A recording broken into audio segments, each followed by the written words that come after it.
Hi homeschoolers, it's me Jazz again from Hidden Library Homeschool, and I'm back with a homeschool update. I know I haven't been around in a while. We've done up to week 18, we're now on week 19 now, and we're kind of, I don't know, we kind of feel like we're still staying a little bit behind, and a lot of that has to do with my husband. He's not doing anything, he's just here, so, which is a good thing, but with him getting out of the Army, he's just been out since like the last week or so of November. Him getting out of the Army, having a little bit of time off, and now with his new job where he's getting off 3 hours earlier than he did when he was in the Army, it's been hard to get things done with him around because we've always been, for the 8 years that he was in the Army, because we were married for 6 months, he went into the Army for 8 years, and now just since the end of November has he been out of the Army. So for 8 years, even before the kids were doing school and of school age, we've always been of the mindset that if he's off, we're off. So we're all kind of in vacation mode when he's around. But now he's always around. So it's kind of hard for the rest of the family to get out of that mindset because whether he's here or not, we have to get things done. So we've kind of really cut back on things when he was here, especially when he had a couple of weeks off during the holiday season when he had time off, and when he was trying out a new job that didn't actually work out, he had a little bit more time off, and it was very hard to get the kids' attention. You know, every time he opens a doorknob, they're like, where's daddy? Was he leaving? What's going on? Because we've always been either he's just came home or he's just about to leave. And for Tony, my husband's been gone for more than half of his life. So they're very jumpy when he is coming and going because they're just like, is he leaving? He's all, you know, whether he was deploying, in training, or doing whatever in the field, or whatever else he had going on, or just having really long work hours where he wouldn't come home sometimes until after the kids were asleep. So they're still getting used to, well, he's here, he's not really going anywhere. Like, he'll open the bathroom door and they're like, where are you going? He's like, to the bathroom. They're like, okay. And he'll come out and they're still like, hi, daddy. I'm like, he's gonna be around for a while. So they're still very much trying to get used to, well, he's actually here and he's not gonna go anywhere. But it has been good with him home because even though we've taken a little bit of time off of school, probably more than we should have, they've really gotten time to spend with him. And we even were able to go up when he had a couple of weeks off to go up to the aquarium up in Dallas, and they had a lot of fun with that. My husband and I weren't as impressed with it, I guess because I was used to bigger ones when I used to go on field trips and things, and my husband is from Florida, so he's comparing it to that, and he's like, in Florida it starts out on the beach.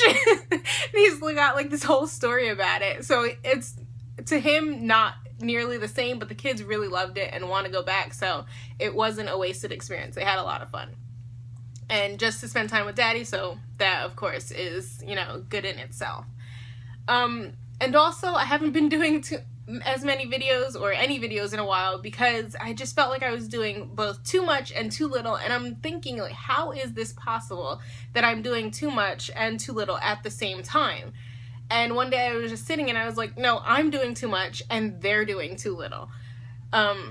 Even, for example, with reading, I felt like I was always reading something. And I mean, yes, we should be reading, and I want to read to my kids, but I felt like I was always reading, and like my throat hurting because I'm reading so often. And then I sat back and thought, well, you know, last year at the end of first grade, Tony, when I tested him, well, it wasn't a test, it's more like, it's a diagnostic test. I should probably have, I don't know where it is. Dropping things. A diagnostic test. It's a pretty simple little thing that I've got off of Rainbow Resource, and I have him do it at the end of each year. And last year he tested at a fifth grade reading level, and right now for fun he's reading a book at a 5th grade level. So I'm thinking, okay, well, if this thing that I'm reading to him is at a 3rd grade level, why am I reading it to him? Because I was thinking, you know, if it's not at a 2nd grade level, then I should be reading it to him. But I'm thinking, no, he is reading at a 5th grade level, so if this is at a 3rd grade or 4th grade reading level, he can read this himself. He needs to be doing this himself. It's his education. So instead of me reading it and him telling me about it, he can read it and still tell me about it. So I've just had him reading a lot more things, and that has helped a lot.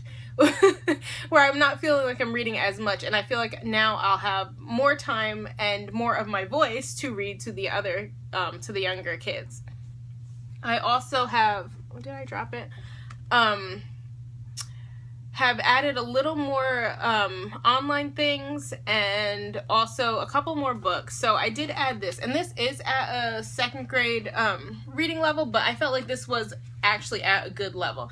A lot of the workbooks and things that I've been looking at to add or add for this year or next year seem like for third grade and up, they were on level. But for second grade and under, it seemed like they were off, whether a year or half a year, and just didn't seem right. It seemed like it wasn't until third grade that they were really at the level that I thought was appropriate, at least for Tony. So we did add this, and he's doing this one page, 4 days a week he's doing this. And it does go over a little bit of test skills because I don't really want to do test practice. We're in Texas. He doesn't have to really take a test. It's only if I want him to or not. But I do want him to know how to take a test, but I don't want to sit there and drill test practice with it in him. So it does go over things like putting things in order or true and false, fill in the blank, things like that.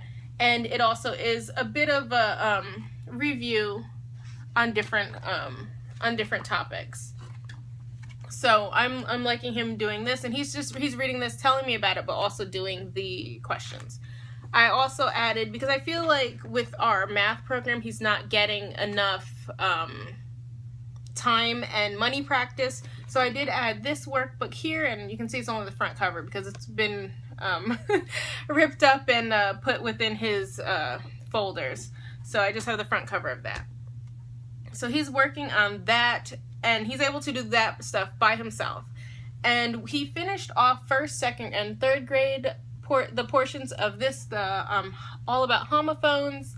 And since I was planning on doing that for the first semester, and then the second semester I was going to use Wordly Wise 3000, and I was planning on using that for months now, ever since last summer when I was planning out the school year. And by the time I went on there last week to buy the program, I realized they have a big thing up there now saying that next year, well, over the summer, they're going to come out with a new version of it. So I didn't want to go and buy the workbook, the teacher's manual, the assessment, and all that other stuff that goes with it on a version that is going to be done away with. So instead, I wanted to find something where it's just the workbook and just one thing I had to buy, and it wasn't going to feel like I was wasting money on all the extra things that went along with it. So I picked this up, Vocabulary Workshop, and this one I did get the third grade level because, like I said before, the second grade level seemed way too easy. So the third grade was at a good reading level for him and enough of a challenge and words that he wasn't going to be as familiar with. So he is doing this, and he just started this week. So he's only got a couple of pages done in here. But this, it has a story, and it has all the vocabulary words highlighted, and I can't turn this page. And then it has all the definitions and a couple more activities for him to do. So what I'm having him do the first day is read the story and just read it, and then do the definition part, and then we go over each sentence that has the vocabulary word, and I'm telling him, well, and I'm asking him then, well, what did it mean in this sentence? So we're doing this, and hopefully this works out. We might do it next year if it works out, but we're only a couple pages in, so I don't know how much we like it, or we might just end up going to Wordly Wise if we end up liking the new edition. And like I said, I'm adding more online things. I'm adding it because I want him to get more used to using the computer. He wasn't using it too often. He was using my tablet here and there, but he wasn't using the computer too often. And also because I want him to be able to do some things on his own. So I'm not constantly doing things that I know that he could do himself, or so I can have a little bit more time with the other kids. So he is doing Science for Us, and I'll put the links to all the websites below. He's doing Science for Us, which he actually did already in kindergarten, but it's a full curriculum, they say, for kindergarten, first and second grade, and a supplement for the rest of elementary school. So we're only doing topics that we haven't done before. We were doing as I said in a couple other videos, we were doing Mr. Q's science and it just wasn't working out. The first maybe 9 weeks or so, we were really liking it, and then it just wasn't working out after that. And I really wanted to go back to Nancy Larson's science, but I wanted to save the money and I wanted to save the money and everything and try to, stick with what I already had.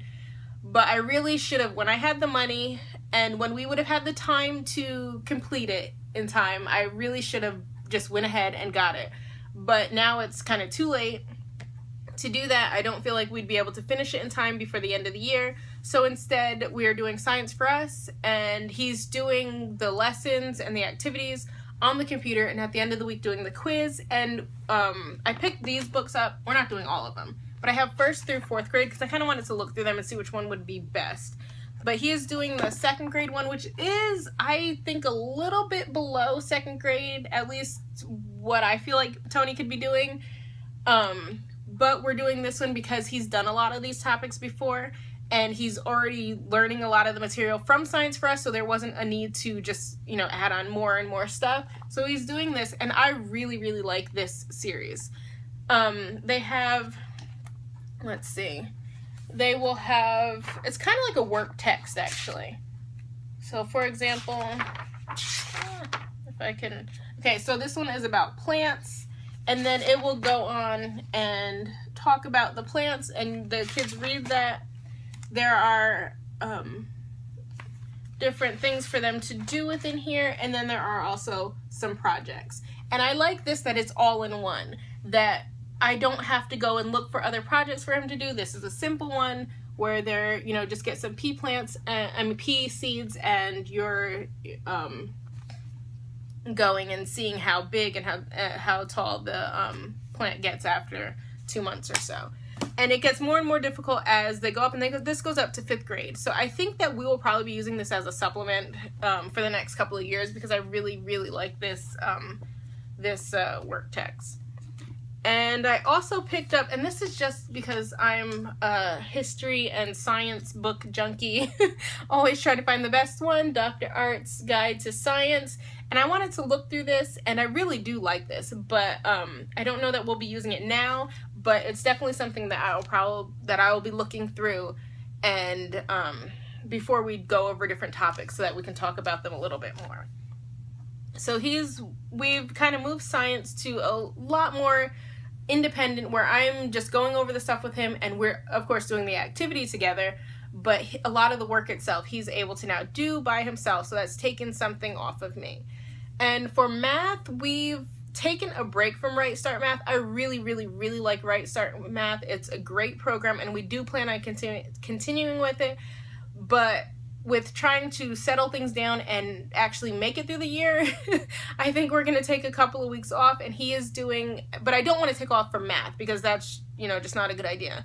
So, so right now what he's doing is CTC Math, and that is an online program. It's an Australian program. I'm looking at my time, and I'm like, 13 minutes. But it's an Australian program, and he's really enjoying it. I think also because it's on the computer, and I'm liking that since it's on the computer, it's not me saying if he's getting something wrong, and he's not arguing with me about it.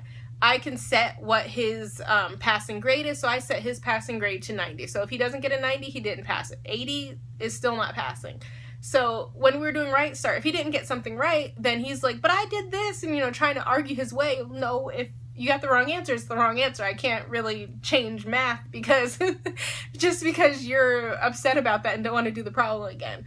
So that has eliminated some of that type of argument. And now if it's, if there's a red X, then you got it wrong. And he's more accepting of, oh, I got this wrong. I'll do this again now.